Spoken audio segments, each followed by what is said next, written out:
Okay, we're going to go ahead and get started. Hello and welcome to NOAA's Science Seminar Series. My name is Tracy Gill. Today and for all Tuesdays through May 28th, I am co-hosting a seminar series with Gyami Shrestha, Director of the U.S. Carbon Cycle Science Program. And Gyami will offer some info on the background for this series, but before she does, here are some logistics and related info. The presenter today is fine with clarifying questions during the seminar. Please type them into the chat box. And if you are interested in getting a PDF copy or recording of today's presentation, we will list the website in the chat box where you can find these in a few days. Or you can contact me, tracy.gill@noaa.gov, or Gyami Shrestha, and she will include her email in the chat box. If you are not on NOAA's weekly seminar list, but you'd like to be, please email me at tracy.gill@noaa.gov and I will add you to the list. Folks in the room, please sign in and silence your phones. And now I will hand it over to Gyami to introduce the seminar title and speaker. Gyami?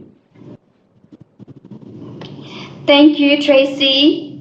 Hello, my name is Gyami Shrestha. I'm the director of the U.S. Carbon Cycle Science Program Office and co-host of this webinar series with Tracy Gill from NOAA.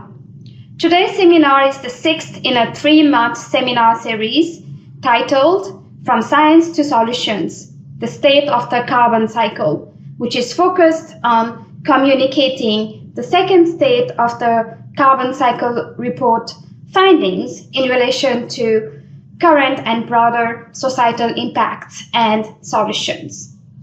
The recording of prior webinars are available on the YouTube channel of the U.S. Carbon Cycle Science Program. All pertinent slides and details of the webinar series are available on the website carboncyclescience.us.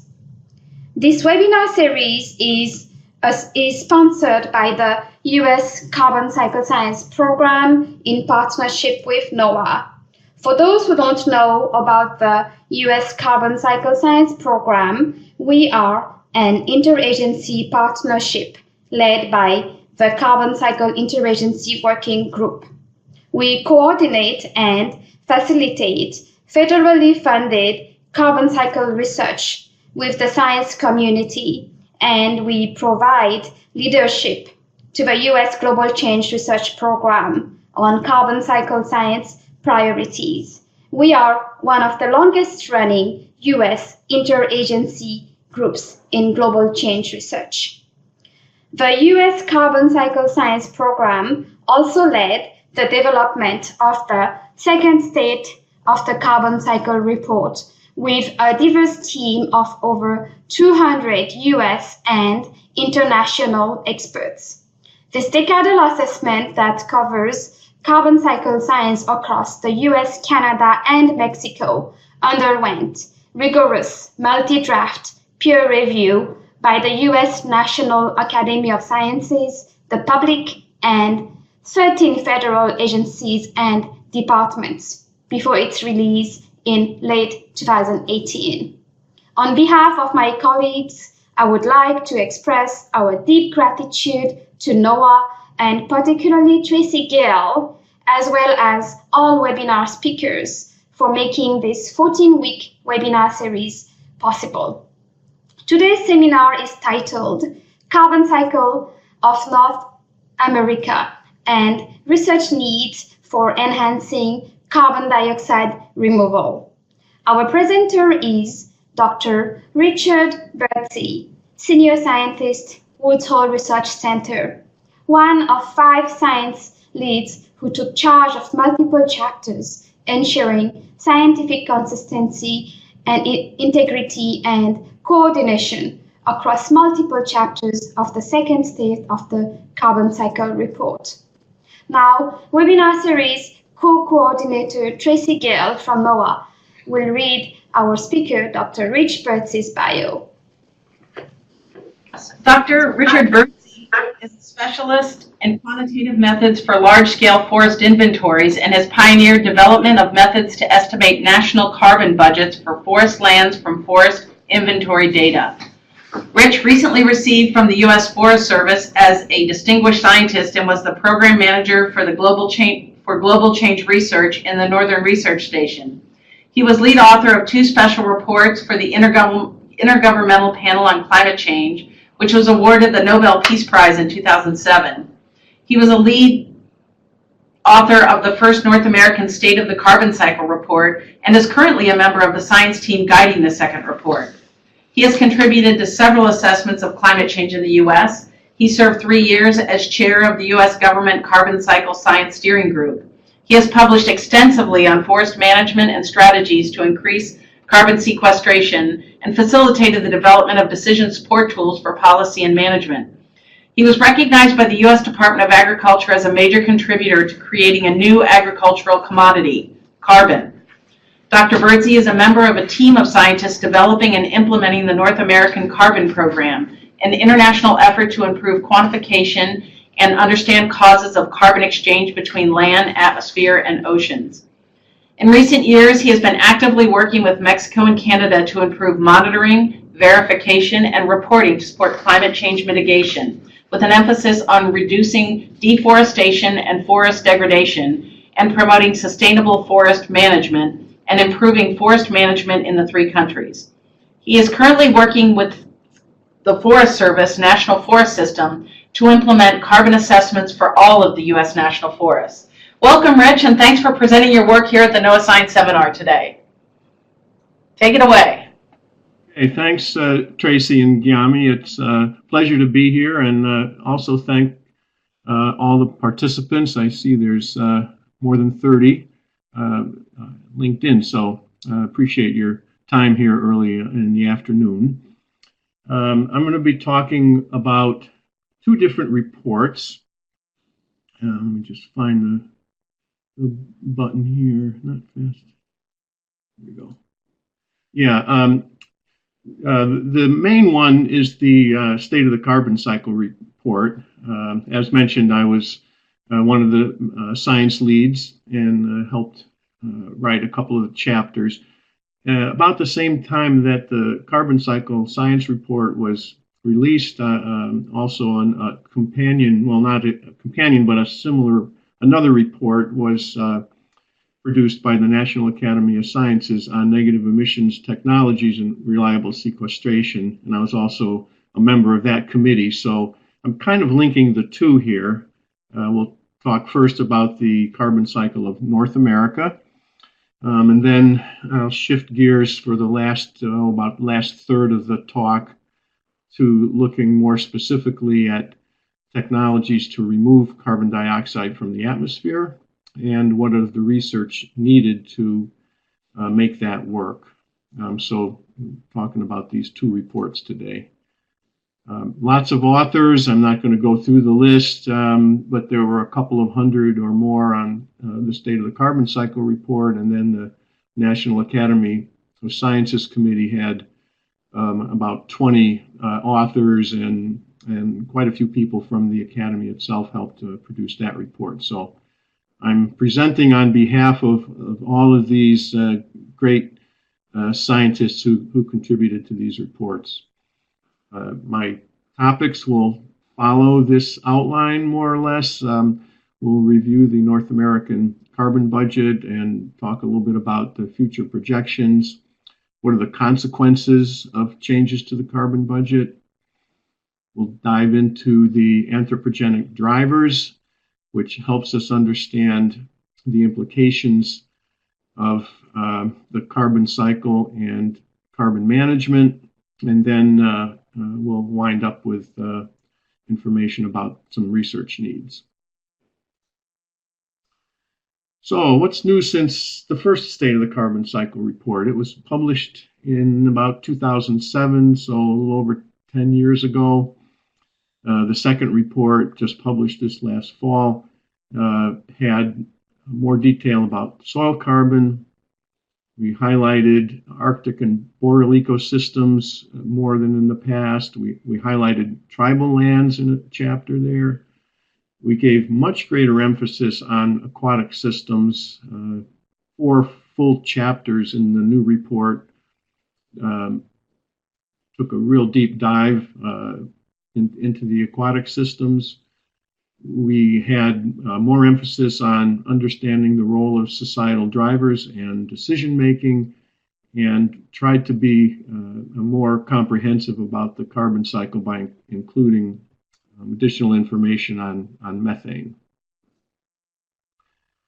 Here's the geographic domain of the carbon cycle report. It's all of North America, so that's Canada, United States, and Mexico, extending out into the ocean about 200 miles, which roughly defines the exclusive economic zones of the three countries. So we went out partway into the ocean, but not into the more extended open ocean domains. So this diagram, there's supposed to be a figure in the background that for some reason got lost. So just use your imagination, a beautiful scene with the mountains on the right side of the graphic with forests and then rivers flowing out of the mountains, an urban area in there, and then moving toward the left into the coastal waters and the coastal ocean. So there's a nice picture behind there, but at least the numbers are here, and so I want to spend a few minutes going through those.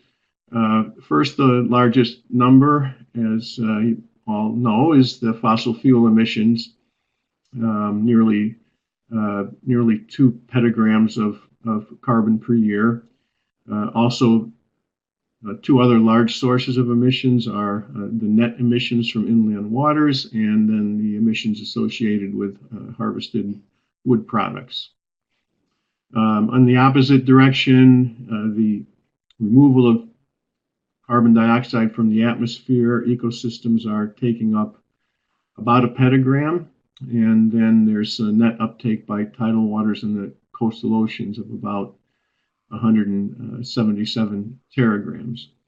Oh, and before I forget, the stars beside those numbers indicate something about how uncertain we are. So 5 stars is the best. That means our estimates are within about 10% of the actual values. And as you go down in number of stars, 4 stars indicates estimates that are only within about a 100% of the actual value, and 5 stars probably greater than 100%. So you get a little sense of the uncertainty we're talking about here. On the lower left, some of the numbers that are coming out from the aquatic systems. There's a transfer to the coastal ocean, there's burial from inland waters, burial from tidal waters, and then finally transfer to the ocean, to the open ocean. If you add up all the numbers, subtract the uptake from the emissions, the atmosphere is increasing at about the concentration of CO2 in the atmosphere based on North American carbon cycle is increasing by about 1 petagram annually. At the same time, we have land and ocean sinks, such that those two sinks offset about 43% of the emitted carbon dioxide. So that's a very important number. It points to later parts of the talk where I'll be going into more detail about negative emissions and how we might sustain or increase that service of the land and the oceans. And that's probably all I will say about this chart. I'm going to go a little more detail into the aquatic systems because we really tried to highlight that in this report. And this diagram created by one of the other science leads, Raina Jar, based on the information in 4 chapters that go into great detail about these systems.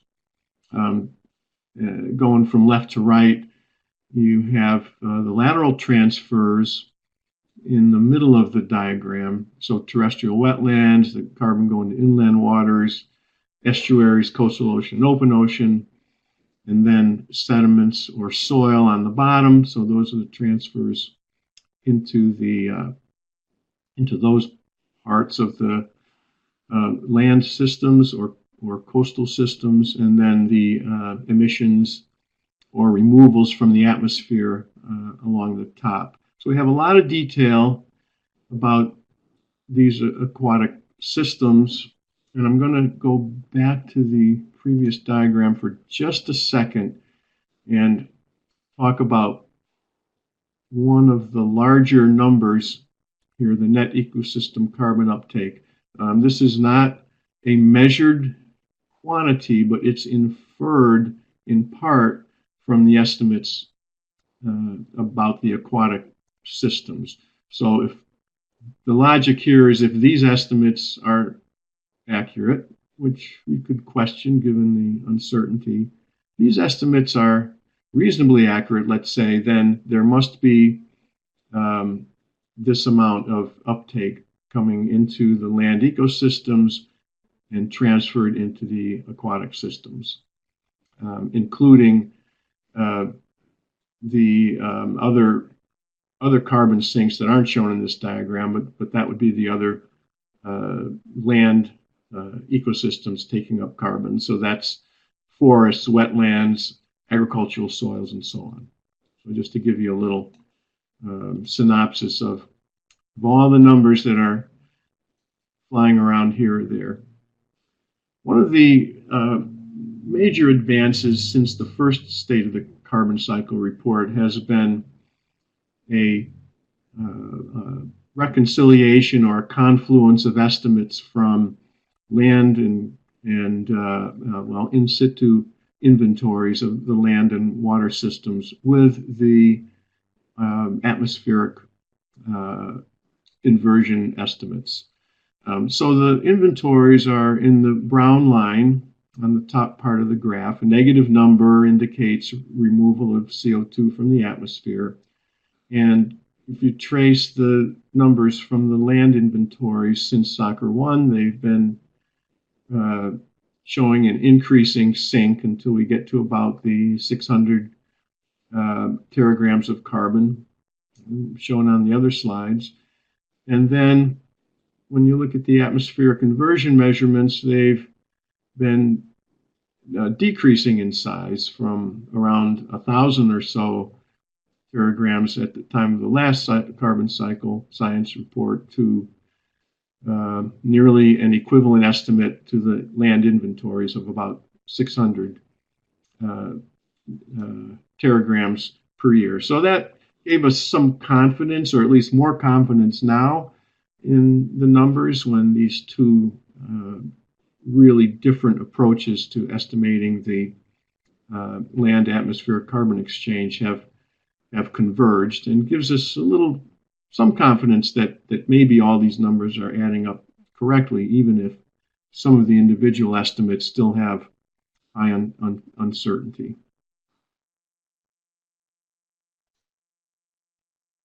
A little more detail about the atmosphere. These are global estimates. Uh-oh, what happened here?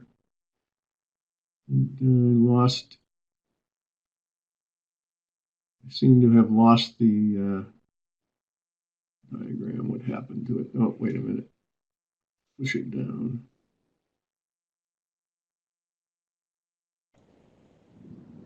Hi, Rich. I'm going to reload. Something happened. Yeah, thank you. Let me see what happens here.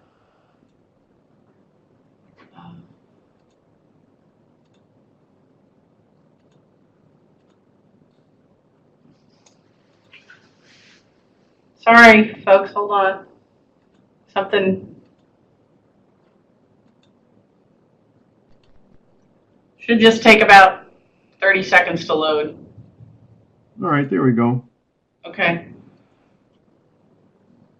So here is where I was. I lost the pointer. Let me grab that. Pointer. Okay. All right, so these are global concentrations of methane and carbon dioxide. These are well-known curves to, I'm sure, everyone. The increasing concentration of carbon dioxide in the atmosphere is the blue line, based in the past on Keeling's measurements. And you can see the concentration now well above 400 parts per million. Somewhat similar trend for methane. This is in parts per billion. There was a pause in the increase from about 2000 to 2006, and then a resumption of the increase again after that. I'm not sure that those who really study methane understand exactly the reasons why this pause took place. Generally, the sources of methane from the different land systems are not as well quantified in inventories as are the sources and sinks of carbon dioxide. So it makes it a little bit harder, I think, to interpret what's being seen or what's being measured in the atmosphere. So there's still quite a lot of work to go in understanding the methane budget. How does natural gas extraction, for example, affect it?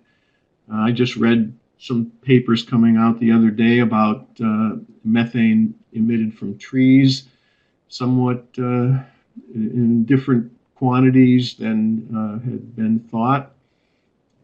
Usually one thinks about emissions from soil, but not directly from trees. And so still a lot of work going on in methane. And I think by the time the next State of the Carbon Cycle report is released in another 10 years, that we'll have a significantly better understanding of the methane budget. These are the trends in emissions from North America. A lot of lines here, but the black line I'm tracing, that's the emissions from all three countries added up together, driven largely by emissions in the United States, which is the blue line. And those sources are much larger than either Canada or Mexico. Fairly significant downturn in emissions from the United States. That is largely the result of the shift from coal to burning more natural gas, increased vehicle fuel efficiency standards, and increases in renewables. I think the last year or so, we've seen an uptick in emissions, and even beyond this chart, which goes to about 2014, the last year showed a further increase. So it may be that this trend in reduced emissions is not going to persist much longer, or is not persisting and may continue to increase in the future without some increasing efforts at mitigating or reducing emissions from fossil fuels and other sources. I should mention that most of the data in the second State of the Carbon Cycle report represents the years from 2004 to 2013. So it's a little bit outdated, but those dates were selected as dates that represent when most of the data about the different parts of the carbon cycle would be available. It also reflects the fact that it takes a couple of years to produce the report, and so by the time we get the numbers actually out there, a little bit updated. But in cases like this, you can see we went a little beyond 2013. There's some data in here for 2014, and as you read through the report, as we were able to put new numbers in right up to the end, things were updated a little bit. One of the main conclusions of the report was acknowledging that economic activity was at least partially decoupled from carbon emissions. So this chart highlights that gross domestic product continued to increase from 1990 to 2015, whereas emissions of carbon dioxide from energy use initially increased, but then declined in the later part of the period, in contrast to gross domestic product. But as I just said, this might not be so true now. The emissions past 2015 or so have started to rise again, and so we may be entering a slightly different or a somewhat different period where the productivity and emissions are more aligned. And so we'll see. But at least this chart indicates that it's possible that policies could be put in place that would both reduce emissions without having a significant impact on economic production. I'm not going to go through all these numbers. I just wanted first mainly to highlight that the data for Canada, United States, and Mexico was compiled separately and then added up to represent all of North America. And then as an example from one of the chapters, there's a lot of detail in here about the different land areas and area changes and so forth. There's the harvest removals, and so a lot of detail in the chapters if anyone's interested in digging down into things. Each of the components of the carbon cycle has a lot of detail. Of course, I picked forests because that's my background is forestry, so the talk here is a little bit biased toward forests. Well, in the future, there's, of course, we all know a lot of uncertainty, concerns about the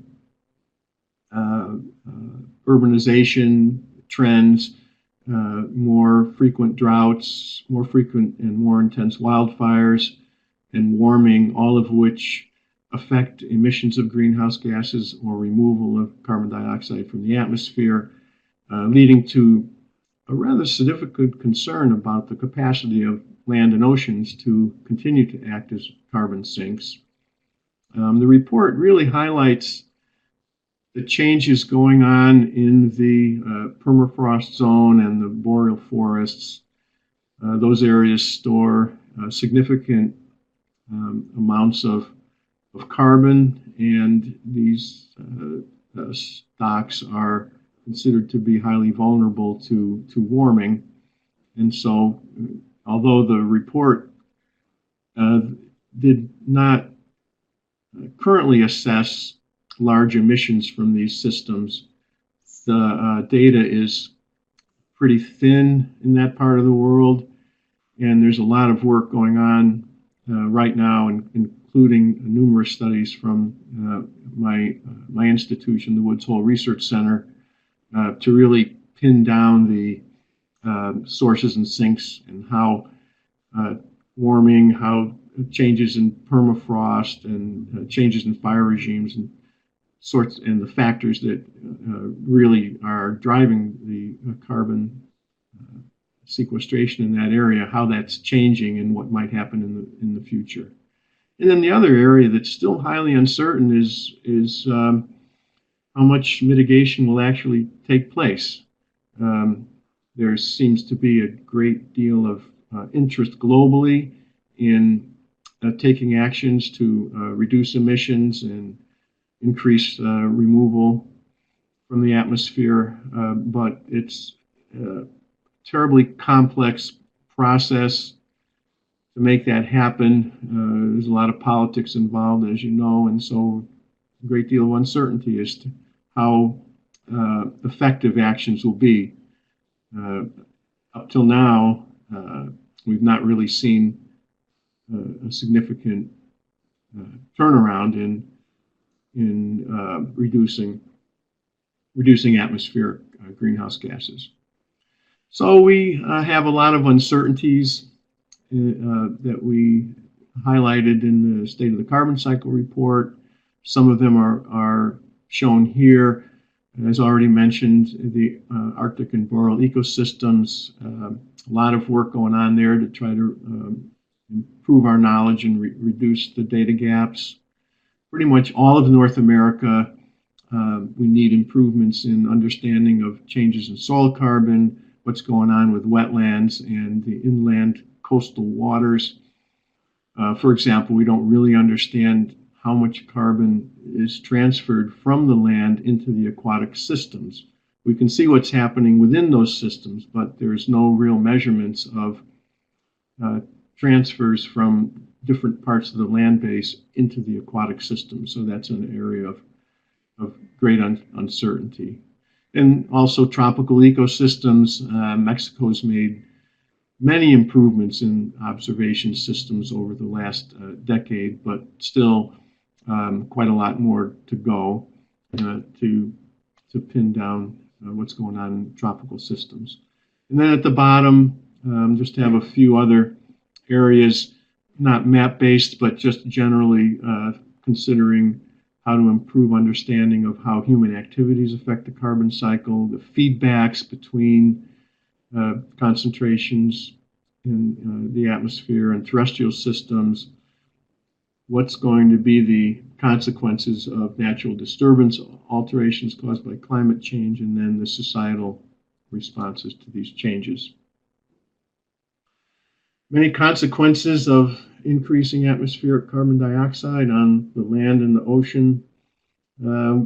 Well-known impacts of CO2 on ocean acidification, which has already affected some of the marine species and altered fundamental ecosystem processes. On the land, we have increased plant photosynthesis, growth, and water use efficiency, although these factors are reduced when other things are considered, like nutrients, drought. And so we really don't understand what the future has to say in terms of the direct effects of carbon dioxide on plant growth. And all of these are affecting the services that humans rely on from the land and the ocean. Some of the ways to reduce greenhouse gas emissions or increase removals from the atmosphere are first and foremost decreasing the use of fossil fuels. It has the largest reduction potential since it's the largest component. Expanding renewable energies, reducing methane emissions from livestock, increasing afforestation, and improving land management practices across the board, from forests to urban areas to agricultural to grassland systems, to remove additional carbon dioxide from the atmosphere. One of the reasons it's such an intractable problem is that carbon is embedded in all aspects of society. I'm not going to go through all the little print here, but I'll just highlight a couple of things. You know, we have policies up here in the upper right of this diagram, but they're only indirectly connected to the changes we see in the carbon cycle. You know, you have to work through management systems. You have social and economic systems. There's technology, and then somewhat separate is the climate system. All of these things affect what we're seeing in the atmosphere and other parts of the carbon cycle, and so it makes it extremely complicated to implement changes that are going to have some known impact. So just a couple concluding remarks on the State of Carbon Cycle report. To sum up a few things, emissions are declining while economic activity has been increasing. The land and ocean sinks are persisting, although the future strength may decline. There are significant climate-related threats to forests and soils and waters, and the potential for significant mitigation is highly uncertain. Let me turn now for the last 10 minutes or so of my presentation to the National Academy of Sciences study on negative emissions technologies and reliable sequestration.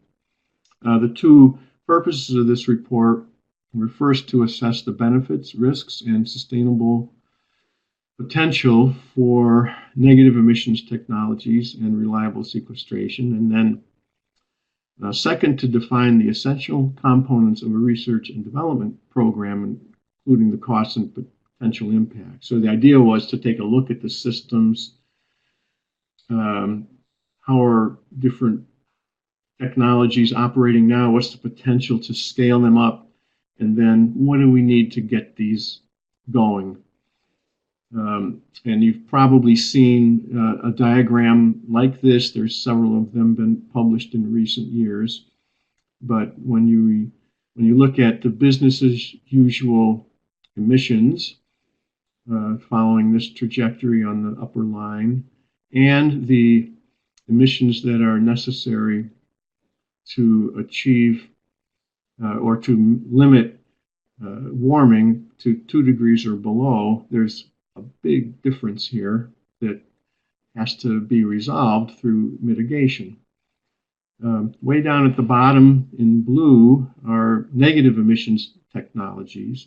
The idea being that it's not enough to reduce emissions, but that some effort will be needed in the very near future to increase the removal of carbon dioxide that has already been emitted to the atmosphere. Okay, so the blue part represents the negative emissions technologies that are the object of this National Academy's studies. The estimates are that by roughly mid-century or so, we need to be removing about 10 gigatons of carbon dioxide from the atmosphere, and by the end of the century, about 20, in order to achieve net negative emissions by the end of the century. So we're working in this 10 to 20 gigaton range. It's I don't know, maybe 10 or 15% of the total effort. Nonetheless, it's an important part of it, and we're really not going to achieve the target of limiting warming to below 2 degrees centigrade without some contribution from negative emissions. These are the technologies that were addressed in the National Academy studies: coastal blue carbon, terrestrial carbon removal and sequestration. That's the team I worked on, this part of the report. Bioenergy with carbon capture and sequestration, also known as BECCS. And then on the right-hand side, direct air capture, carbon mineralization, and geological sequestration. So those are the 6 categories of technologies. And here's a little summary about them and their readiness to be deployed. And so the authors of the report thought that terrestrial and coastal carbon removal and sequestration activities were basically ready to be deployed right now. And these are things like planting trees or improving cropping practices to retain more carbon in the soil. We know how to do them, and they could be put into place right now. Bioenergy with carbon capture and sequestration was considered roughly almost ready. I think the land part of it is in pretty good shape. That is, how to grow biomass, how to process it. A little less ready to do the carbon capture and sequestration part of it. It's a little bit more advanced technology. And so we're mixing up with BECCS, we're kind of mixing up a ready part of the technology with some sort of a capture system, which is in the lower half of this chart. And these systems, or these technologies, are a little bit more difficult. They require more investment in infrastructure, and the cost is a little high right now. So maybe some incentives would be necessary to really deploy these, and a little bit more technology development. Of these 3, in the bottom half of the chart, the direct air capture and sequestration seems to be very close to being ready to deploy on a fairly large scale. And there's been there's some demonstration projects out there that are showing how that could be done. These are natural pathways here, a report that came out from the Nature Conservancy and others a couple of years ago that went into some detail about forests, agriculture, wetlands, and what was the potential mitigation. These were fairly significant numbers. I'm going to go into them in a little more detail here on the next chart. They're a little more summarized here. And it shows that the realistic global capacity given current technology was about 10 gigatons of carbon dioxide per year. So recall back to the first graph I showed in this section. That's about what's needed by mid-century, and these are all technologies that are likely to be or could be deployed in the next couple of decades, and their respective removal rates as well as their costs here in these two columns. Also listed some of the main limiting factors, and I'll go into those in more depth in the next few slides. But obviously, some of these require land, and so that means the land has to come from somewhere. A little bit more scientific understanding. There's barriers to deployment, and so on. And then when you get down to BECS, which is a big part, as I mentioned, there's some cost issues. There's concerns about where's all that biomass going to come from and what are the impacts of that. Some practical considerations, and then still some basic research to be done. So this just goes into slightly more detail about the barriers to get to the first 10 gigatons. You have competition for land. We've got to feed people, so we can't just take land out of crop production and stick it all into trees. There's also other values of land that have to be considered, and we don't want to unduly affect water availability or biodiversity, for examples. The high cost of some technologies. We have often very low adoption rates in agriculture and forestry. We have issues of permanence, that is, just because we stick a bunch of carbon on the land or in the coastal systems doesn't mean it's going to stay there. So we need good monitoring, and there's some improvements needed in our monitoring system so that we can accurately track the impacts of mitigation technologies and also understand if leakage is taking place, that is, activities that counteract our intent for mitigation. We don't really have a great governance system in place. Typically, countries are allowed to monitor their own systems, and so that can be add some uncertainty to what's really happening. And then in some cases, we need a little bit better understanding. Just an example of how on the land, as you increase the price of carbon, you get an increased response. In these particular technologies, this shows forest management, afforestation, agriculture, and bioenergy. The first three are quite responsive to prices below $50 per ton. You don't see much response for bioenergy because the cost is a little higher. So if this chart went out to, let's say, $100 per ton, you would see the bioenergy bar begin to get larger. And a little note here at the bottom, if at this level of afforestation, you'd need another 16 million hectares of land in the United States, and some concerns about where that would come from. And here's a global picture that shows large-scale afforestation potential impact on land is extremely large. I'm sorry there's no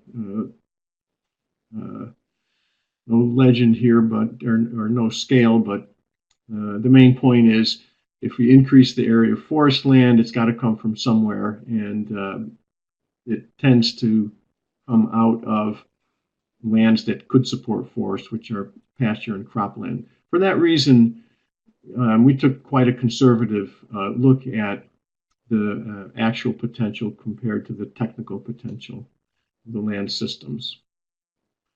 It's often stated that there's a lot of marginal land out there in the world, but it's a fairly poorly defined concept.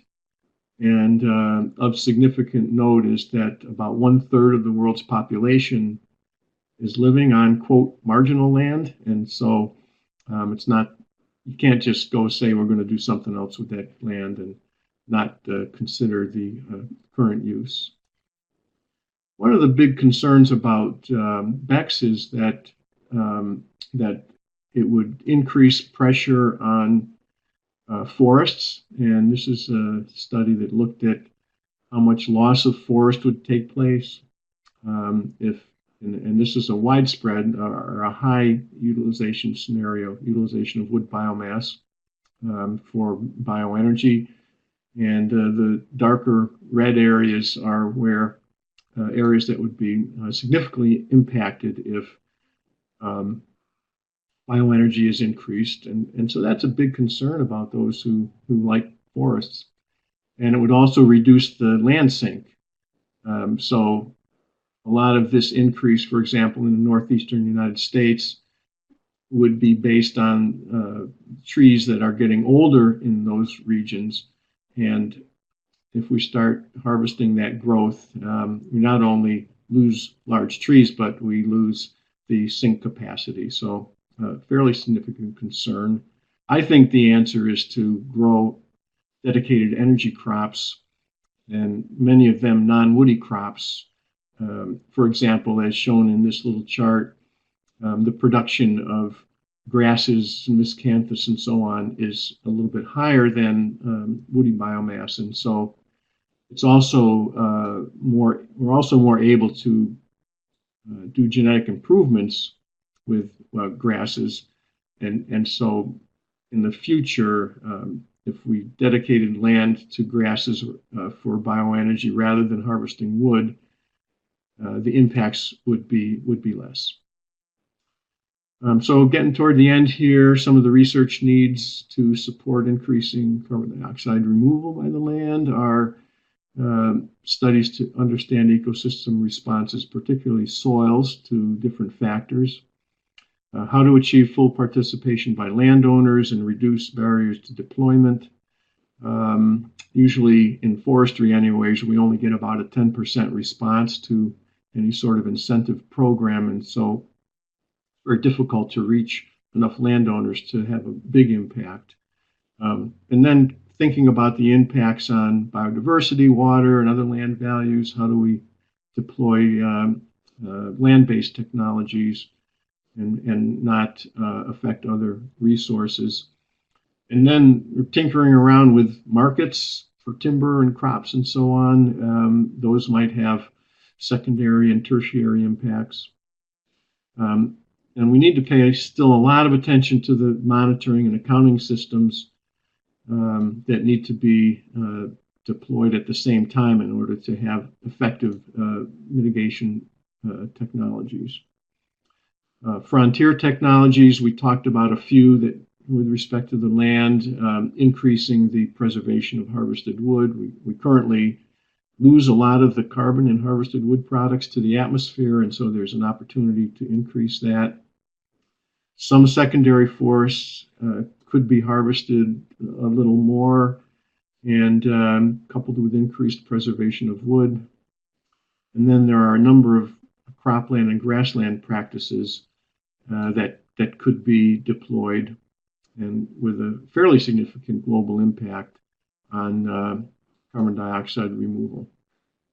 Just a word about old forests. Since I'm an old forester, we are concerned that it's not fully appreciated that as forests get older, they still can sequester carbon for centuries.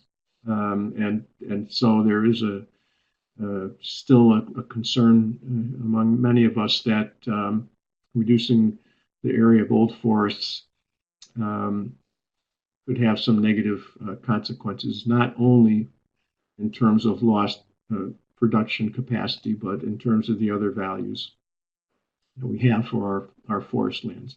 So just a couple of concluding remarks before I open it up for questions. We need some level of negative emissions to help limit warming to 2 degrees or less. The realistic global capacity to remove atmospheric CO2 with current technology is about 10 petagrams per year, of which half is in forest and agriculture and half in BECCS. We need some additional research and monitoring to achieve or even go beyond this potential. And then we've got to get into direct air capture and other advanced technologies in the second half, or not later than the second half of this century, in order to reach the 20 petagrams of carbon dioxide per year of negative emissions that we really need to limit warming to 2 degrees or less. So I think that's it. Thank you for your attention. And here's a little information if you'd like to contact me or dig into the 2 reports I described. There's where to go. So again, thanks, and I'll be happy to try to answer a few questions. Great, thank you, Rich. That was a great talk. I have some questions myself, but folks online, if you have any questions, go ahead and type them into the chat box. And we'll await your questions. And you can see Guillaume has put all the links to where the recordings and PDFs are. And Rich has provided the links to both of the SOCCR2 study and the NAS study that he just spoke on. And I will add that to the chat. Rich, can you tell us a little bit more about the direct air capture? Like what happens to it when in that technology? What happens to the carbon? So it has to be stored somewhere, and so the system removes it from the atmosphere, binds it somehow to through some chemical processes. And I'm outside my area of expertise, so I'm talking very generally. But then once it's stored, once it's removed from the atmosphere, it has to be either pumped underground into some deep aquifers or something like that. That's protected from its release deep underground, or it has to be combined into some in some inert form, so it won't be re-released to the atmosphere. I'd recommend reading the report. Those technologies are very well described by experts in those fields. Okay, thank you. Folks online, if you have any questions, go ahead and type them into the chat. And just to let you know, next week on April 9th, we'll have our 7th seminar called The Social Implications of Pervasive Carbon by Dr. Elizabeth Malone. Same time, same station, Tuesday at 12. So, we've got a question, it looks like, coming.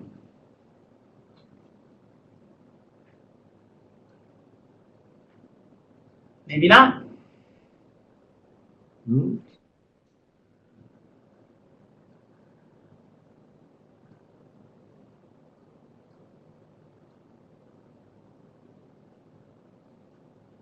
No, there's 2 questions coming in, I see. Right. Not here yet. Sometimes it's hard to formulate the question. And we have a thank you from Tris West. Oh, here we go. Oh, you're welcome, Tris.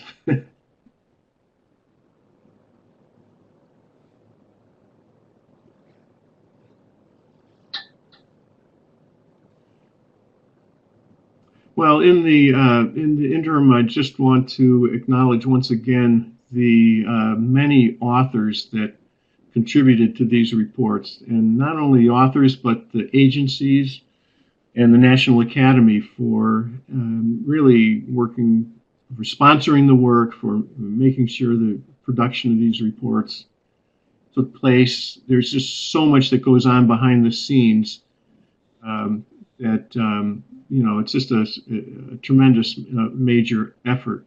The State of the Carbon Cycle report is part of the series of U.S. government reports on climate change that are produced periodically. SOCCR2 was released at the same time as the last version of the climate impacts report, and it was pretty much overshadowed by that, which got most of the attention. So SOCCR2 kind of slid under the radar a little bit, but it actually, I think, has a lot to say about mitigation. So here's a question from Tris West, which is, do you have thoughts on what should be covered in the next SOCCR report, given your thoughts on future research needs? Sure, I can give a few summary comments about that. I think, first of all, I didn't mention this specifically, but there's been a long-term effort to integrate the social, biological, and physical sciences in trying to understand the carbon cycle. And I think we did better this time than SOCCR1. But it's a persistent need, in part because these disciplines are funded through different mechanisms. The languages are different, and we really haven't thought through all of these problems in an integrated way. And so I'm hoping by the next SOCCR report, SOCCR3, that we will have achieved a much better integration of the social sciences with the other scientific disciplines. I think we really need that in order to see effective management of the carbon cycle take place. We just can't do that without understanding the human systems. And then, as I mentioned, there's just a lot of pieces of the carbon budget that are still poorly known. Some of them are geographical, like learning more about the Arctic systems, and some are just parts of the ecosystem, like soils. No matter how much we study soils, it seems like there's still some frontiers of knowledge there that need to be addressed. So I'll stop there. I see there's another question from Tracy Gill. Oops, wait a minute. What do we got here? Tracy asks, are there any NGOs that are working to turn this important info to reduce or capture carbon into political imperatives? I would say absolutely yes. I'm not going to name any particular ones because I'm sure I'll miss the most important one or two, but I'm working with a few NGOs right now to work at community scales, that's cities and counties, to implement greenhouse gas inventories and then also to think about their climate action plans. So there's a lot of that kind of work going on. A lot of it's at not at the federal level right now, but it's more at state and local scales in the United States. There's a question. I'm sorry. Okay. Yeah. Here's a question. Another one. Do you think inorganic carbon contributions will be addressed in the next SOCCR? Well, I certainly hope so. I think they're partly included in some of the lateral transfers in the aquatic systems, but the lack of good measurements of inorganic carbon flows, I think, really prohibits coming to any strong conclusions about that. And here's a lengthy question from Simone Allen.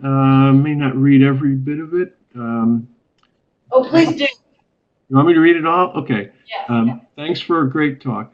Given the recent uptick in climate disasters, I feel like estimates that we have until mid-century to get to negative emissions are wildly optimistic. In particular, the agriculture disaster in the Midwest speaks to our utterly urgent need to reduce emissions and deal with climate disasters sooner rather than later. Do you have thoughts on how we can get past the inherent conservativeness in the science assessment policy process to the kind of urgent action needed? Well, first, I agree with your statement. I think things are happening faster than our ability to respond. And it's not just the floods in the Midwest, but wildfires in the West, hurricanes, and so on. There's just many things happening very quickly. And I think we've already seen some changes in the carbon cycle in just the last few years that are not reflected in SOCCR2, that are pointing to a situation that's probably significantly more serious than it's appreciated. In terms of, how do you get actions? How do you get past the conservativeness of these assessments? I think we did better this time than last time. And although agencies in the U.S. government had to approve the report, there really wasn't any significant interference in the conclusions, right? And so that was heartening in a way, that we were able to, I think, go pretty far into making mitigation, I won't say recommendations, but at least describing the kinds of actions that would lead to positive results in terms of carbon cycle and climate. We had to stay away from making specific policy recommendations, but as long as we didn't advocate very specific policies, we were given a free hand. And so having that open, objective, fact-based scientific process is absolutely essential. How to go beyond that and influence actions. I'm not a political scientist.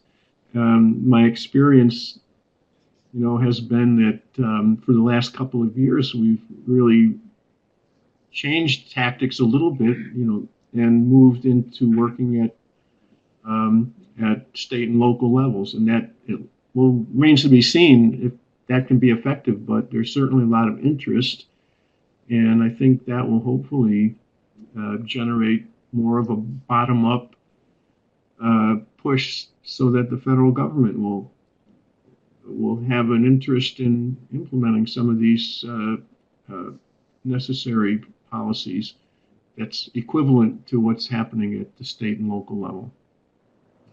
All right, we're getting a little past the end. Looks like there's one more question here from John Porterfield. Given climate mitigation potential in 2030, has there been analysis of potential or constraint of adequate optimal water been studied? So I'm trying to interpret that to mean mitigation potential of managing aquatic systems. We didn't go very far into that. I think that's a relatively new area. We talked about it. Oh, here's clarifying. No, terrestrial systems. Okay. I understand it now. The potential constraint of water if managing with terrestrial systems. It certainly was listed as a concern, and in areas. Well, let me say this: the National Academy of Study dug further into looking at the interactions between mitigation activities and the constraints like water, biodiversity, and food. And there is some additional work going on after that study to look at more regional and local representation of the potential compared with what's in the report, which is strictly a national look. And I think as we look at these geographic differences, the locations of where constraints are will become more apparent. For example, in the northeastern United States, we have more rain than is really necessary, right? And at least now, you know, and as projected under the climate change scenarios, there will be more and more precipitation in the Northeast. So that's an area where water is not likely to be a severe constraint. You go to the opposite corner of the country in the southwestern U.S., where droughts are becoming much more common. There, it may be a significant constraint on land management activities. And in fact, you may even need to reduce carbon stocks on the land in order to not adversely impact water, which is used for other places. So I think having that geographic specificity that considers the diversity of the land and water systems of the United States as well as other countries is really necessary to make good progress. And then here's, maybe this will be one last comment from Simone. Thank you for your thoughtful answer. Totally agree on multiple disasters. Was just clarifying what I meant by disaster of the week. In my opinion, this should be a major focus of research in the science community. How can we respond from our various agencies more effectively? I agree that many approaches may trickle up, but I keep asking this question at NOAA, and it seems like we also need a legislative mandate to respond to disasters that is sometimes lacking. So who needs to respond and how? New challenges we face as the future has arrived early. You know, I think that's a good place to conclude. I like that last statement, new challenges we face as the future has arrived early.